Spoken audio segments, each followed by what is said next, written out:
Welcome from Indianapolis. I am Derwin Smiley. On today's show, I will have a conversation with Mr. Leonard Hoops, the president and CEO of Visit Indy. I am glad you are with me. A conversation with Mr. Leonard Hoops starts right now.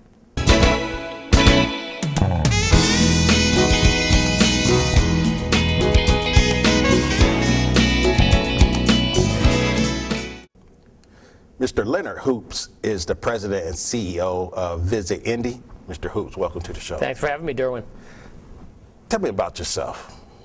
Boy, that's an open-ended question. I always tell people I'm your typical English, Irish, Indian American born in Trinidad. Okay. So I had a father who was English and Irish and a mother East Indian. I was born in Trinidad and moved to the States when I was 5. My dad was from Kansas. Mm-hmm.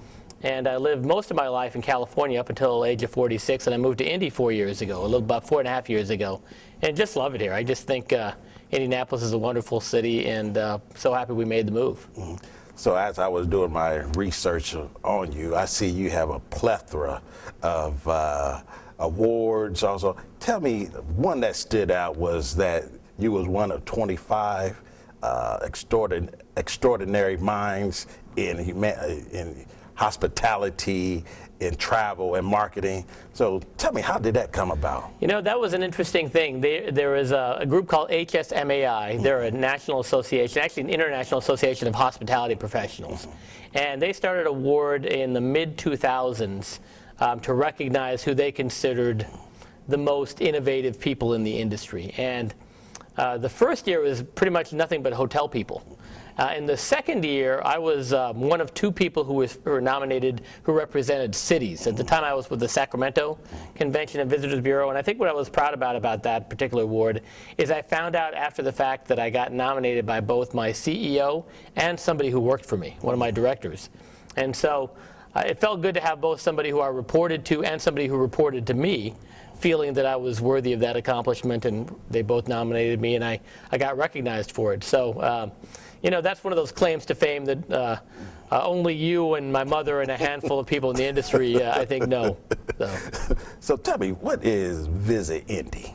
Well, Visit Indy, it's an interesting thing because a lot of people see it as a government kind of department, but it's not. It, like most organizations like it around the country, my previous employer, San Francisco Travel, before that Sacramento Convention and Visitors Bureau, and before that San Jose Convention and Visitors Bureau, are all 501c6 not-for-profit corporations. And they're funded primarily by a lot of government entities. In our case, we get a lot of our funding from both the downtown TIF and also from the Capital Improvement Board. And at the end of the day, we are the economic development agency to bring visitors to Indianapolis.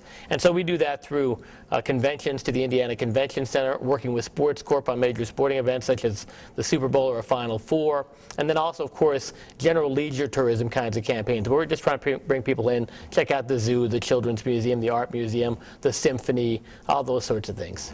So tell me, where does your passion come from for hospitality?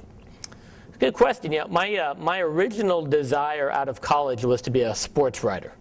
So I have a journalism undergraduate, and I was more interested in covering sporting events and that sort of thing. And somewhere along the line, I didn't like the actual dealing with the athletes. I'll just leave it at that. I had a couple of locker room interviews that I thought where the athletes were not as pleasant as they could have been at a very young age in the industry, and decided I would try something else. And it led me to find out about this world of selling cities. And I saw an opportunity to go to work for the San Jose Convention and Visitors Bureau. And in that job, I found that having gone to San Jose State and Santa Clara universities, which were both in that area, that once you find a passion for a specific destination, it's a lot of fun to sell it. You know, if you believe in the destination, it's one of those jobs where you don't feel like you're going to work because you get to do something you really love. So tell me about your staff. I know you have like 65 professional individuals. So how important are they to you? Well, they're everything. I mean, we try to build an all-star team of sales and hospitality professionals. So when you look around the city and you look at who's in the hotels, and with no disrespect to our hotel sales team, I believe that I've got the best sales team in town. I'm trying to cull from among different places of good salespeople and bring them to an all-star team at Visit Indy. Among my marketing professionals, I think I've got as good a marketing team as you're going to find in the state who do what they do. and within against the competition of who we sell against, they're as good as any city in America. And I've worked in 4 of them, so I can tell you, having worked in San Francisco with some very talented people, that our team is just as solid and as creative as they are. Our services people are world class in terms of taking care of the customer. And then we have an operations team that runs our business like any small business should be run. So, at the end of the day, I look as good as they make me look, and I don't know. I think they've been making me look pretty good lately. So is Indy an easy sell or a hard sell? Well, it's a harder sell than San Francisco, where I came from most recently. Certainly, San Francisco is a brand that everybody knows, and so you don't have to do a whole lot of convincing. You may have some issues to work through, some challenges, some pricing. There's different things that every city has to challenge. One of the big challenges for Indy is that beyond the race, we're just not that well known to people, and so there's still an education process. In Marketing 101 back in the day, you learned about awareness, interest, desire, and action. And in San Francisco, you're already at awareness and interest. You're just trying to get them to go to desire and action. In a lot of cases with Indy, we start with awareness. We have to go through the full 4 steps. And ultimately, though, we have such a good product, we end up accomplishing that task. All right. We have to take a break. Stay with us.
Thank you for staying with us. We will now continue our conversation with Mr. Leonard Hoops, the president and CEO of Visit Indy.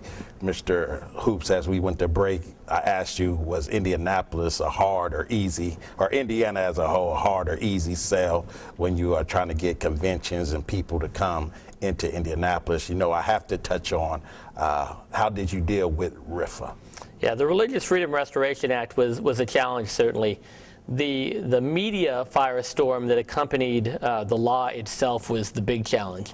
And I think there was certainly some miscommunication or some exaggeration of what the law could or couldn't have done. But at the end of the day, perception is reality, and it was very important, I felt, and our community felt, to ensure that nobody believed that Indiana was not welcoming and that Indianapolis was not welcoming, because we are. We're known for our Hoosier hospitality. In Indianapolis specifically, we've had an ordinance that's been in place, a human rights ordinance that's been in place for a decade, that doesn't allow any sort of discrimination for sexual orientation or gender identity. And so we were already, as a city, well established as an open and welcoming community. And I don't know, honestly, that even everybody who supported RFRA fully understood the implications of when the law was written, as it was written originally. I think there's a lot of people with some strong convictions who are good people who who may or may not have been aware that that was a possible interpretation of that law. But at the end of the day, the real key thing was to get it amended and put very clear language in there, and Speaker Bosma and Senator Long did that, and Governor Pence signed it, and we got that fixed, and things have certainly improved for us since we got that law amended. So how did you deal with those long days? Well, those were 2 pretty long weeks. We heard from a lot of customers who were threatening to leave before the law was amended. And after we got the law amended, they, in fact, even the 2 cancellations that we got, rescinded those cancellations. So we didn't lose any groups. Now, I can tell you that there are anecdotal examples of groups in April and May that we were pursuing that we felt very confident we were going to get that we didn't end up getting. And the real question is going to be, can we get them at a later date? Can we get them next year when we try, or a year after that? And ultimately, make up for the losses this year. Or did we miss a window of opportunity there, period? All in all, though, 4 months, I guess now, after the law was amended, I feel like we're in a better situation than the worst case scenarios, where a lot of people thought that our business was really going to be significantly affected. And while it's been affected, it's been manageable. So tell me, how important is tourism to a state? Well, to the state, it's incredibly important. I can tell you, I'm not 100% sure of the numbers statewide, but in Indianapolis metro area, so the city of Indy as well as our suburbs, it's a $4.4 billion industry with 76,000 full-time equivalent jobs. So there are a lot of people depending on this. So there's about 50,000 people who depend on it as their primary source of income, and then there's another 25,000 or so who are either suppliers to the industry, or there are people who live in their community who work in this industry. So, people who work at banks and restaurants and grocery stores who wouldn't have bank and restaurant and grocery store jobs if they didn't have tourism people living in their neighborhood. So at the end of the day, 76,000 jobs in our metro area is pretty significant, and $4.4 billion in spending is a lot of money to be pumping into the economy, and that's all coming from outside of 50 miles away from this area. So tell me, you came into this position in 2011. Mm-hmm. How did you grow it? Well, we have a pretty good product, so I think that it was really a matter of, I think if I did a good job, a better job than maybe somebody else could have done, then I was going to grow it more than somebody else. But I think anybody who was qualified to do this job would have had some success, because it's a pretty darn good product. We've built a brand new airport, #1 ranked airport in the country for customer satisfaction. We opened up Lucas Oil Stadium. We expanded our convention center. We built a 1,005-room JW Marriott. We put that all together, and that makes for a pretty good product. Our convention package has got 12 hotels connected to the convention center by skywalks, 4,700 hotel rooms. No other city in America has that. Now, I'd like to believe that I've played the role of maximizing that potential, and so we've certainly seen business grow. I know when I got here, we were booking around 650,000 convention hotel rooms per year, and last year we booked about 880,000 convention hotel rooms. So we've gone from 650,000 prior to my arrival to about 880,000. So I feel like we've seen some significant growth, and even when we were booking the 650, we were already pre-selling this expanded center in this JW Marriott. So I definitely feel our team's accomplished a lot in the last 4 years. I think I want to give you your due and your team altogether. 2014, USA Today named Indianapolis as the #1 state for conventions. How does that make you feel? Well, that felt wonderful, and USA Today does a couple of different polls every year where they ask for the #1 city, the #1 convention city, #1 beach resort, that sort of thing. We got nominated for convention city, and we put all of our team to work and went out and found evangelists. Mm-hmm. We went out and said, hey, convention customer, if you really love us, please vote for us, and please tell your friends. And that really mushroomed, and the next thing you know, we were named #1. Okay. He is Mr. Leonard Hoops. Stay with us.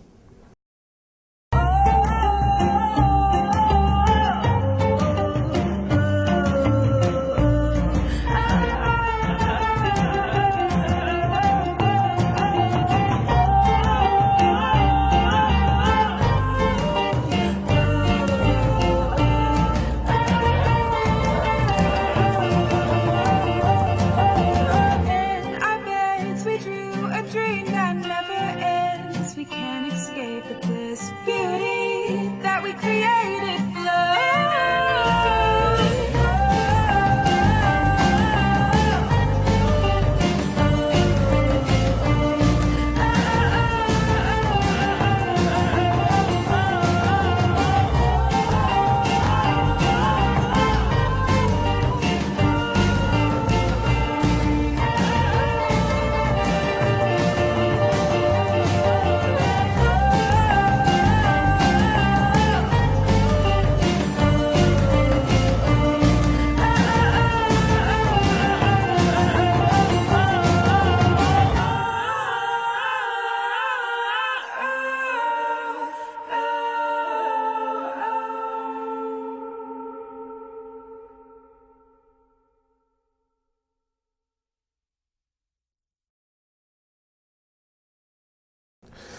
Mr. Hoops, I want to talk to you about the educational piece. Individuals who want to go into this field as their degree or major in college, what advice can you give them?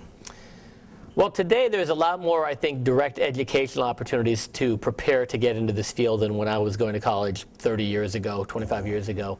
I have an undergrad in journalism and then a master's in business, and at the time there were some programs at UNLV, Nevada, Las Vegas, or Cornell, and a few others that had very hospitality-specific programs, but there weren't many. Today, here in Indiana alone, you can get hospitality-related degrees at IUPUI. You can do hospitality preparation classes at Ivy Tech. IU and Purdue both have strong hospitality and tourism programs. So I would say if you really at a college level feel like this is for you, that's definitely one of the routes to go, either as your major or your minor. There's a lot of different avenues you can take to work for an organization like Visit Indy. A lot of our salespeople have a hotel background, so they started in hotel sales. They really got to know the hospitality business, how the different customers who use hotels to book conventions and meetings work. And then from there, we recruited them and hired them. In some cases, they started as interns for us, and they kind of worked their way up. But in many cases, they worked a few years in hotels first. On the marketing side, quite often they come from attractions or sports teams, that sort of thing, with either a journalism or communications or marketing background. But that's typically the path you'll wind up to come to Visit Indy. And then the other key thing is a real passion for the industry. If you don't have a passion for the destination itself, you're probably not going to really succeed, because there'll be 50 people lined up who do have a passion for that city, who want that job and who are just as qualified as you, and they're definitely going to get the look before you get the look. Yeah. So tell me, what does the future hold for Visit Indy? Well, we're working on something called the Tourism Master Plan right now. And Indianapolis, for the last couple of decades, really going back to Mayor Lugar and Mayor Hudnut and others, have seemingly always had a plan for what's next, right? So we decided we were going to build a football stadium or a dome, the Hoosier Dome, and we didn't have a football team, but then we found a football team. We decided we were going to host the Pan Am Games. We decided we were going to expand the convention center and connect hotels, and the next thing you know, these things kept building and building and building, and we have what we have today. We decided we were going to do a Super Bowl, and there are people who 30 or 40 years ago, if you'd have told them that, they would have said, you're out of your mind. Now we're the premier host, really, of Final Fours, and hopefully we'll get another Super Bowl down the road. This Tourism Master Plan has really come about because I don't think it is clear what's next now. We've built our new airport. We've added the JW Marriott. We've expanded the convention center. We've built that White River State Park. But there's some opportunities. There's still the river, the White River itself. What do we do there? What kind of connectivity can we have to the river, like Austin does, for example? What are we going to do with the GM stamping plant? Not a whole lot of people have a clear idea there. How do we use public transportation, both to get people to and from their jobs and also to get visitors who primarily are attracted to downtown into other areas of the region, whether it's locally like Fountain Square, Broad Ripple, or all the way out into our neighboring counties to see things like Connor Prairie and things like that. So I think there's a lot of opportunity to put our heads together and come up with some good thoughts to say what is next for Indianapolis. And by Indianapolis, I really mean the whole central Indiana region. So take me through one of your days. Boy, it can be different every day. I mean, there are some days where I spend the whole day selling. I'm on the phone with customers, or I'm on the road talking to customers, seeing them in person, making that pitch. Here's why you need to come into Indy. Here's why we're better than Denver or Dallas or Orlando. And then there's days where I spend my whole day doing politics. I'm trying to convince a city leader or a state leader that this policy is good and we want that to happen, or this policy is not good and we want that amended and addressed. And most days are a little bit of mix of all. I'd say almost every day there'll be some sales, there'll be some management of my team, there'll be some marketing strategy, there'll be some dealing with a board member or working with a board member, there'll be some fixing an unhappy customer's complaint, talking to a local elected official. And that's one of the things I love about the job, is that the variety is incredible. You get to do so many things, and it's such a diverse, different, interesting kind of job to do every day. Tell me, answer this question. This always boggled me. Can you have a bad attitude and be in customer service? Yeah. That blows my mind. I've seen a few. I don't know that they were the right for that job. I certainly have seen a few with bad attitudes in customer service. And I also think that, if you've been in customer service long enough, it starts to grate on a few folks. But in general, a good attitude is one of the prerequisites. You know, you've got to somehow convince that person. You've got to help them absorb your positive attitude to help them change theirs. And but that's a really good question, because I'm sure we've all seen customer service professionals who shouldn't have been doing that job. Yeah. So I mean, with my business and with my wife's business, that's one thing we hone in on. Yeah. Is that it's all about the customer. Make them feel they don't have to spend their money with you. You strike me as somebody with an exceptional customer service personality, if that's ever something you wanted to do in the Visit Indy world. Okay. He is Mr. Hoops. Stay with us.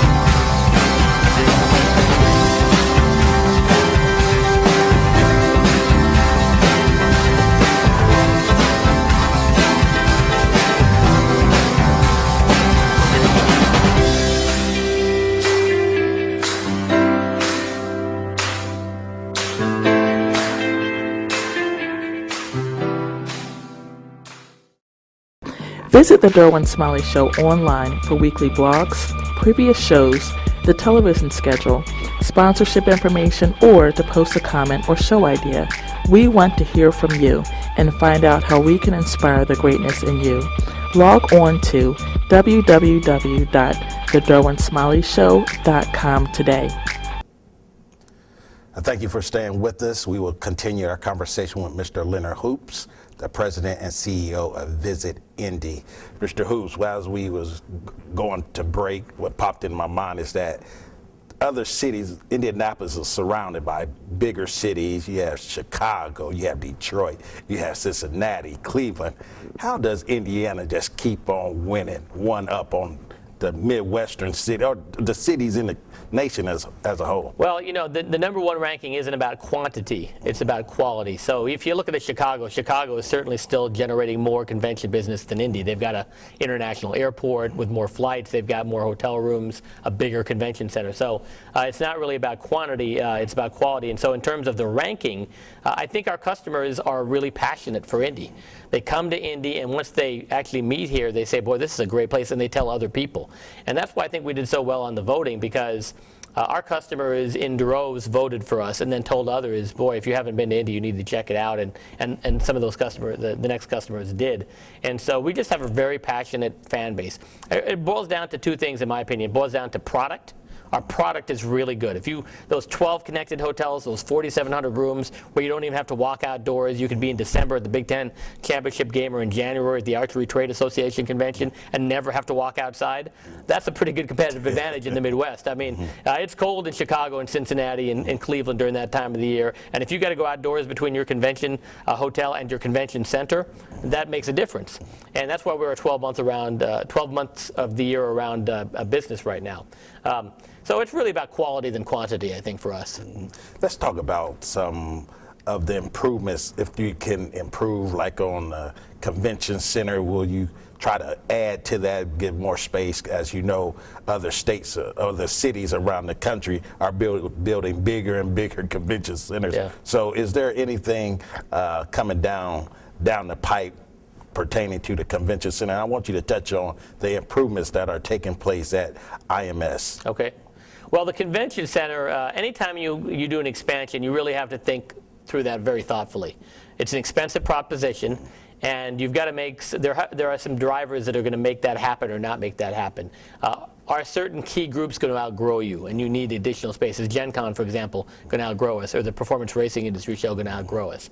Are there additional shows and conventions out there that are too big for us right now that have indicated interest, and that if you built that additional space, you felt very confident you'd get it, and then as a result, be able to justify the investment that's necessary to do that? Because it's not going to be inexpensive to go get additional land, do the construction work, all those sorts of things. And so Indianapolis has shown the ability to really do that well over the last 4 decades. We've opened up that convention, the Indiana Convention Center in 1972, and over the last 40 plus years, we've very strategically, smartly had expansions at the right time, at the right cost, and it's paid off for us. In other cities, I don't think that's always been the case. So I would suspect, based on our history, that we have another expansion in us. I don't know at this point when that will be, how big that will be, what that will cost, but I suspect that our track record is any indication that we're going to see that.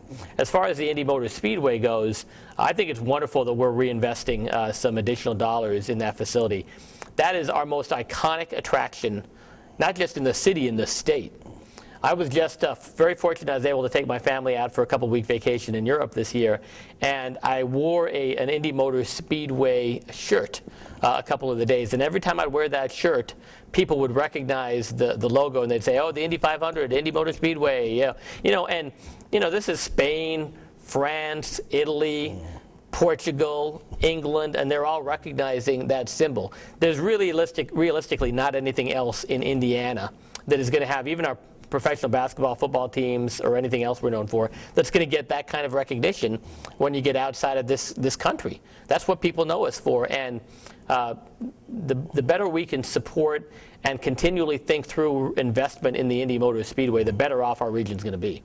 How do you deal with crises? Well, they're all different. I think the key thing for any of them is to the best of your ability, really give it some as much thought as you can give it on the front end. Because if you just start reacting without a basis, a foundation of thought as to what you want the outcome to be and what kind of the core issues are of that crisis, then you could drive yourself into a corner that you can't get yourself out of. And so I think anytime in my personal career, in 20 plus years of working in this industry, nearly 30 when you combine my Fortune 120 world before I got into this industry, the best ways to have addressed any sort of crisis was to have sat down for, even if it's 10 minutes, on the front end and said, okay, what's our situation here? What do we need to accomplish?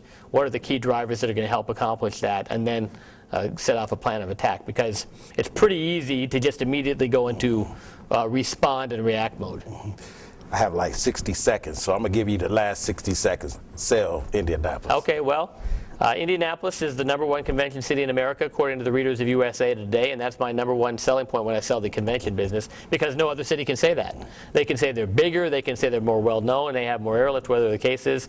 And then what's really driving that, in my opinion, is a combination of the product itself, the 12 hotels, 4,700 rooms directly connected to the center, and our Hoosier hospitality. People really see that difference when they get on the ground and they meet people, and people hold open doors and smile and welcome them. It's a different experience here.